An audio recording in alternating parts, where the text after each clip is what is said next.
केंद्रीय सहकार राज्यमंत्री मुरलीधर अण्णा मोहोळ यांनी मी माहिती न घेताच HND बोर्डिंगच्या संदर्भात वक्तव्य केलेले आहेत आणि मी नुरा कुस्ती खेळणारा माणूस आहे अशा प्रकारचे आरोप केलेले आहेत। मुरलीधर अण्णांच्या माहितीसाठी मी सांगतो की मी 8 सप्टेंबरला हा जो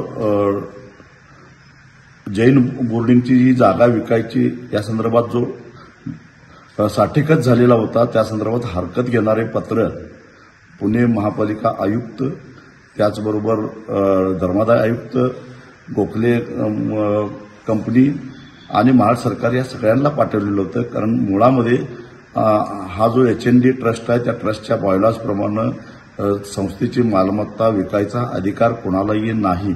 असं असताना धर्मादाय आयुक्तांनी खरं तर ही जागा विकायला परवानगी दिली, हेच मोठं गौडबंगाल आहे। 13 फेब्रुवारीला मालमत्ता विकण्याच्या संदर्भात ट्रस्टचा अर्ज जातो, त्याचबरोबर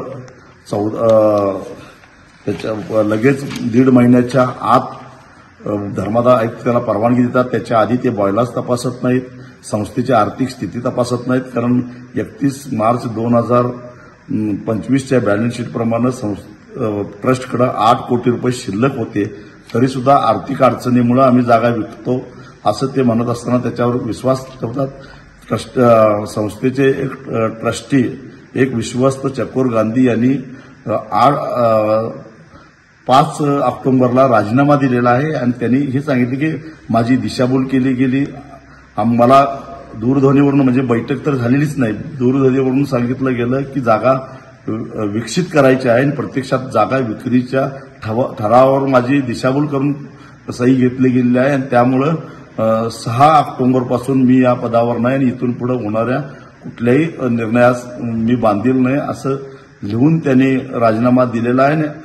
8 ऑक्टोबरला बरोबर हे खरेदी खत झालेलं आहे, त्याच दिवशी घाण खत झालेला आहे आणि बुलढाणा अर्बन बँकेनं 20 कोटी रुपये, त्याचबरोबर बिडेश्वर क्रेडिट कोऑपरेटिव्ह सोसायटीनं 50 कोटी रुपये कर्ज त्याच दिवशी दिलेलं आहे। म्हणजे घाण खत त्याच दिवशी आणि खरेदी खत त्याच दिवशी एवढ्या जलद गतीनं झाले आहेत।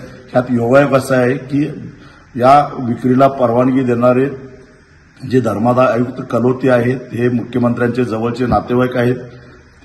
ते हजर झाल्यानंतर आठवड्याच्या आत जागा विक्रीचा अर्ज जातो, त्याच्यानंतर 1.5 महिन्याच्या आत ते परवानगी देतात।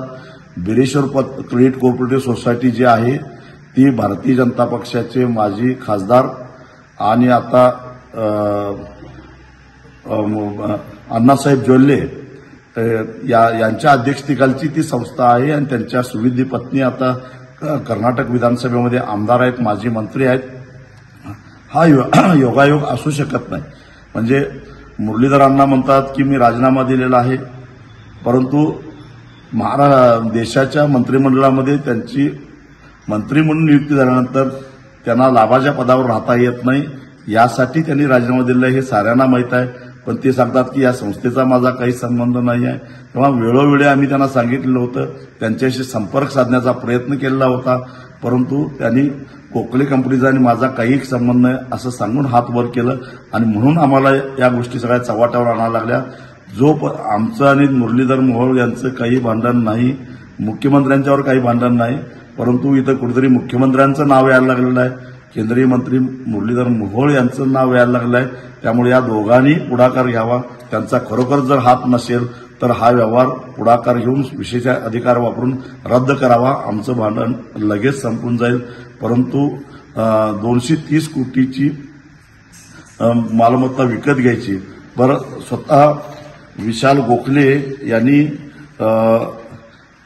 एक पत्रकार परिषद घेतलेली होती आणि त्या पत्रकार परिषदेमध्ये सांगितलं होतं की आम्ही ही 230 कोटीला विकत घेतलेली जागा आहे आणि त्यांनीच सांगितलं की याच्यातून आम्ही 3,000 कोटी रुपयाचा आम्ही रेव्हेन्यू जनरेट करणार आहोत। म्हणजे 3,000 कोटीची किंमत आम्ही काढलेली नाही, तर या गोखले बिल्डर्सचे विशाल गोखले यांनीच काढलेले आहे। त्याने हेही सांगितलं की इथला एका फ्लॅटची कमीत कमी किंमत ही 7 कोटी रुपये आहे आणि अशा पद्धतीने यात ते पैसा कमवत आहेत आणि केवळ काही भ्रष्ट नादान ट्रस्टीनं हाताशी धरून ही मालमत्ता जर ते हडप करत असतील तर ते आम्ही गप्प बसणार नाही. त्यांनी माझ्यावर नुरा कुस्ती केल्याचा आरोप केलेला आहे. ते कोल्हापूरला कुस्ती खेळायला होते, मला माहिती आहे. ते मला अगदी लहान असल्यापासून मला ओळखतात आणि ते माझे चांगले मित्र आहेत.